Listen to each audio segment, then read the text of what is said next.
Generation of computers, तो इसका मतलब होता है हिस्ट्री ऑफ कंप्यूटर्स। कंप्यूटर्स की हिस्ट्री जो कि डिवाइडेड है 5 जनरेशन में। हर एक जनरेशन ने दिखाई कि कैसे टेक्नोलॉजी और इम्प्रूव हुई है टाइम के साथ साथ।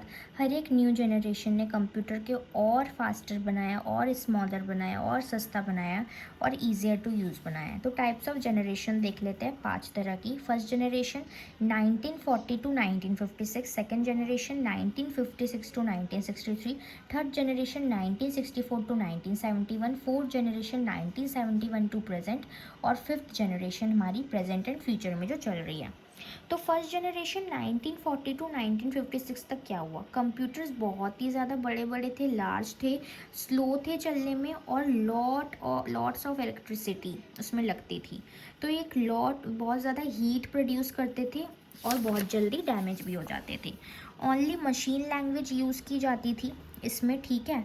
एग्जाम्पल यूनिवैक कंप्यूटर, यूनिवैक मतलब यूनिवर्सल ऑटोमेटिक कंप्यूटर, ये नाम होते थे। वैक्यूम ट्यूब्स का यूज़ किया जाता था सर्किट्स के लिए, ठीक है। वैक्यूम ट्यूब्स कंट्रोल फ्लो था सर्किट का, जो सर्किट यूज़ किया जाता था कंप्यूटर चलाने के लिए, तो वैक्यूम ट्यूब्स का यूज़ होता था। सेकेंड जनरेशन 1956 टू 1963, ये स्मॉलर हुए और फास्टर हुए। पहले वाले स्लो थे और छोटे हुए, लार्ज नहीं थे, फास्टर हुए और ज़्यादा रिलायबल हुए। देन फर्स्ट जनरेशन कंप्यूटर, इसने असेंबली लैंग्वेज का यूज़ किया जो ज़्यादा इजी थी, जो कि लैंग्वेज को ट्रांसलेट करती है, ठीक है। देन मशीन लैंग्वेज से ज़्यादा इजी ये थी। कॉस्ट इसका कम था, कंप्यूटर कॉमन हो गए थे ऑफिसेस में, ठीक है। ये ट्रांजिस्टर्स का यूज़ करता था वैक्यूम ट्यूब्स की जगह। पहले में वैक्यूम ट्यूब्स यूज़ हो रहा था, अब ट्रांजिस्टर का यूज़ हो रहा था, यानी कि small piece of electronic equipment, ठीक है। स्मॉल पीस ऑफ इक्विपमेंट आ गया था इलेक्ट्रॉनिक जो हम यूज़ करते थे। थर्ड जनरेशन 1964 टू 1971, इसमें हम इंटीग्रेटेड सर्किट्स का यूज़ करने लगे। Small piece of electronic circuit, यानी कि चीज़ें और छोटी होती गई, आप देख सकते हो, ठीक है। तो इंटीग्रेटेड सर्किट्स का यूज़ हुआ, जिसने कंबाइन किया जो ट्रांजिस्टर्स को, बहुत सारे ट्रांजिस्टर्स को एक ही चिप में कंबाइन किया, और छोटा हुआ, और फास्टर हुआ, और पावरफुल हुआ। हाई लेवल लैंग्वेज का यूज़ होने लगा, ज़्यादा रिलायबल और इजी टू मेंटेन था। फोर्थ जनरेशन 1971 टू प्रेजेंट तक जो हो रहा है, माइक्रो प्रोसेसर्स का यूज़ करता है। स्मॉल यूनिट ऑफ कंप्यूटर होती है, ठीक है। सिंगल चिप जो सीपीयू के अंदर हम लगा देते हैं। डेवलपमेंट हुआ पर्सनल कंप्यूटर्स का, पीसीज का, वो शुरू हुआ। कंप्यूटर और सस्ते हुए, और पोर्टेबल हुए, स्टोर कर सकते थे, और वाइडली यूज़ होने लगे। जीयूआई का यूज़ होने लगा, ठीक है। पहले क्या था, जो थर्ड जनरेशन था, सीयूआई का यूज़ होता था, ठीक है, यानी कि कैरेक्टर यूज़र इंटरफेस, हमें उसमें पूरी कोड याद करनी पड़ती थी, तब जाके काम। जीयूआई में यूजुअली हम इंटरफेस पे हम ये कर रहे हैं, कंप्यूटर से इंटरेक्ट कर रहे हैं, जो मैंने बताया पिछली वीडियो में, तो यूज़र फ्रेंडली बना। Example Apple laptop. Fifth generation present और फ्यूचर में जो चल रहा है, ये बेस्ड है आर्टिफिशियल इंटेलिजेंस, एआई आ गया है, मशीन लर्निंग। कंप्यूटर अब सोच भी सकते हैं, लर्न भी कर सकते हैं, डिसीजन भी बना सकते हैं ह्यूमंस की तरह। रोबोट्स में यूज़ हुआ, स्मार्ट डिवाइसेस में यूज़ हुआ। Example smartphone, AI assistant like Siri, hey Alexa, chat GPT. Real life example, आज की जो स्मार्टफोन है वो हमारे फिफ्थ जनरेशन कंप्यूटर है। एआई यूज़ करते हैं, रिकग्नाइज करते हैं वॉइस को, आइडेंटिफाई करते हैं फेसेस एंड फोटोज़। तो मेरे जनरेशन ऑफ कंप्यूटर्स थे मोस्ट इंपॉर्टेंट। हमने देखा कि फर्स्ट जनरेशन से फिफ्थ जनरेशन कंप्यूटर्स और छोटे होते गए, और फास्टर होते गए, और स्मॉलर होते गए। तो पहले क्या था, एक स्टार्ट हुआ लार्ज मशीन्स, ठीक है। What started, large machines calculations के लिए यूज़ होती थी। अब वो बहुत ही इंपॉर्टेंट पार्ट बन गई है डेली लाइफ के लिए। एजुकेशन से लेके बिजनेस, इंडस्ट्री, एंटरटेनमेंट, कम्युनिकेशन, सब जगह कंप्यूटर्स का यूज़ होता है। अब जो हमने टाइप्स ऑफ कंप्यूटर पढ़ा था, जिसमें हमने based on purpose, based on speed, ये पढ़ा था साइज, तो अब उसके एप्लीकेशन भी आ जाते हैं कि main frame computer, super computer का क्या एप्लीकेशन होता है। तो मीनिंग मैंने ऑलरेडी बता दिए थे। Application of main frame computer, main frame computer basically banks में यूज़ होते हैं ऑनलाइन ट्रांजैक्शन के लिए, कस्टमर अकाउंट मैनेजमेंट के लिए। एयरलाइंस में यूज़ होता है टिकट बुकिंग करने के लिए, फ़्लाइट शेड्यूलिंग करने के लिए। गवर्नमेंट डिपार्टमेंट्स यूज़ करते हैं टैक्सेशन और रिकॉर्ड कीपिंग रखने के लिए, ठीक है। लार्ज कंपनीज़ में यूज़ होते हैं मैनेज करने के लिए डेटाबेस और एम्प्लॉय रिकॉर्ड्स को। अब real life example main frame computer की, बैंक्स जैसे कि एसबीआई यूज़ करती है मेन फ्रेम कंप्यूटर को, ताकि प्रोसेस कर सके millions transactions daily. Super computer के एप्लीकेशन यूज़ होते हैं वेदर फोरकास्टिंग के लिए, नेचुरल डिज़ास्टर को प्रेडिक्ट करने के लिए, साइंटिफिक रिसर्च में यूज़ होते हैं जैसे कि स्पेस स्टडी, मेडिकल रिसर्च में यूज़ होता है नई दवाई के बारे में खोजना या फिर उनके बारे में स्टडी करना, डिजीज़ के बारे में, एयरप्लेन को डिज़ाइन करने के लिए, रॉकेट्स को डिज़ाइन करने के लिए होता है। Real life example, India's AI super computer use होता है वेदर फोरकास्टिंग और साइंटिफिक रिसर्च के लिए। तो main frame computer mainly business या गवर्नमेंट यूज़ करते हैं डेटा रिकॉर्डिंग के लिए। सुपर कंप्यूटर हमारे साइंस रिसर्च फोरकास्टिंग के लिए यूज़ होता है। दोनों इंपॉर्टेंट रोल प्ले करते हैं आज के वर्ल्ड में और हेल्प करते हैं इन्फॉर्मेशन को और फास्टर बनाने के लिए और बेटर डिसीजन लेने के लिए। अब CUI देखते हैं। CUI का मतलब होता है कैरेक्टर यूज़र इंटरफेस।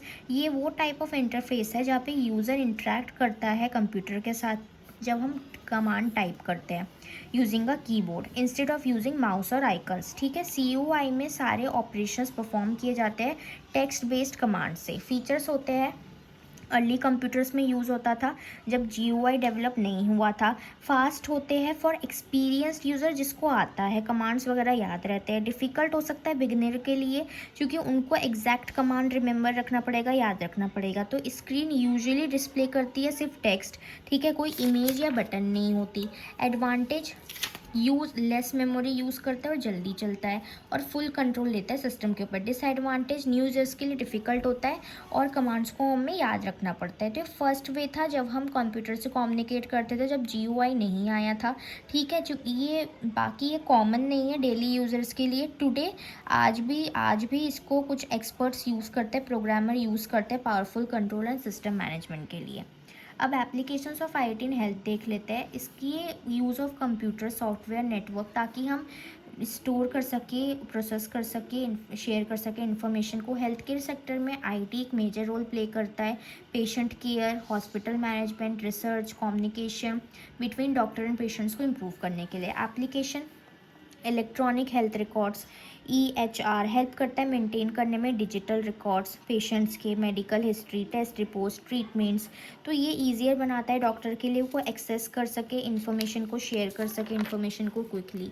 टेलीमेडिसिन की IT अलाउ करता है डॉक्टर और पेशेंट्स को कि वो कनेक्ट कर सके थ्रू वीडियो कॉल्स और मोबाइल ऐप्स। ये हेल्प करता है लोगों को कि वो मेडिकल एडवाइस ले सके विदाउट ट्रैवलिंग लॉन्ग डिस्टेंसेस। ठीक है, health information system, hospital use करता है IT सिस्टम ताकि मैनेज कर सके अपॉइंटमेंट्स को, बिल को, लैब रिकॉर्ड्स को, मेडिसिन रिकॉर्ड्स को। गलतियाँ रिड्यूस करता है, टाइम सेव करता है। वेरेबल टेक्नोलॉजी डिवाइसेस जैसे कि smart watches, fitness bands, monitor heart rate monitor करता है और डेली एक्टिविटी। तो ये गैजेट्स यूज़ होता है IT में ताकि हम डेटा सेंड करें डॉक्टर्स को, रेगुलर मॉनिटरिंग कर सके वो। मेडिकल रिसर्च IT टूल जैसे कि AI हेल्प करता है डिस्कवर करने में नई मेडिसिन और प्रिडिक्ट करता है बीमारियों को जल्दी से।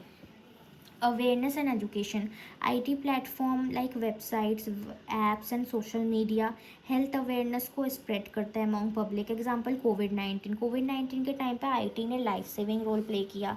आरोग्य सेतु ऐप आया इंडिया में जिसने मोबाइल टेक्नोलॉजी को यूज़ किया कोविड-19 को ट्रैक करने के लिए। ऑनलाइन कंसल्टेशन ने हेल्प किया डॉक्टर को कि वो पेशेंट को ट्रीट कर सके वर्चुअली दूर से भी जब हॉस्पिटल्स एकदम फुल थे। तो IT ने ट्रांसफॉर्म किया हेल्थ केयर सिस्टम को by making it faster, more accurate and accessible. अब difference between system software and application software देख लेते हैं। तो सिस्टम सॉफ्टवेयर एक टाइप ऑफ सॉफ्टवेयर कि जो हार्डवेयर को कंट्रोल करता है, इंस्ट्रक्शंस देता है और बाकी सॉफ्टवेयर को मदद करता है कि वो भी रन कर सके। एप्लीकेशन सॉफ्टवेयर ये एक प्रोग्राम है स्पेसिफिक टास्क को परफॉर्म करने के लिए। फंक्शन, ये कंप्यूटर हार्डवेयर को मैनेज करता है, ये यूज़र को हेल्प करता है परफॉर्म करने में टास्क जैसे कि writing, calculation. Dependency, independently work करता है, रन करता है जब कंप्यूटर स्टार्ट होता है और इसको सिस्टम सॉफ्टवेयर की ज़रूरत होती है।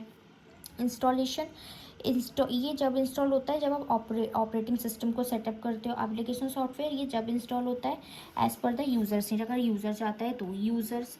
ठीक है, ये कंप्यूटर सिस्टम मोस्टली इसको यूज़ करता है और application directly end user use करते हैं। एग्जाम्पल इसका विंडोज़, लिनक्स और एप्लीकेशन का MS वर्ड, एक्सेल, PPT। तो जब भी आप अपना कंप्यूटर ऑन करते हो, कंप्यूटर विंडोज़ को ऑन करते हो तो ऑटोमेटिकली स्टार्ट होता है और मैनेज करता है आपके डिवाइस को सिस्टम सॉफ्टवेयर में। फिर आप MS वर्ड खोलते हो, एप्लीकेशन सॉफ्टवेयर खोलते हो ताकि आप डॉक्यूमेंट को टाइप कर सको। ठीक है, एग्जांपल है, विंडो के बिना MS वर्ड रन नहीं कर सकता। सिस्टम सॉफ्टवेयर एक फाउंडेशन है, ठीक है, इंपॉर्टेंट रोल प्ले करता है जहाँ पे एक कंप्यूटर रन करता है, वाइल एप्लीकेशन सॉफ्टवेयर एक टूल है जो कि यूज़र को हेल्प करता है स्पेसिफिक वर्क को करने के लिए।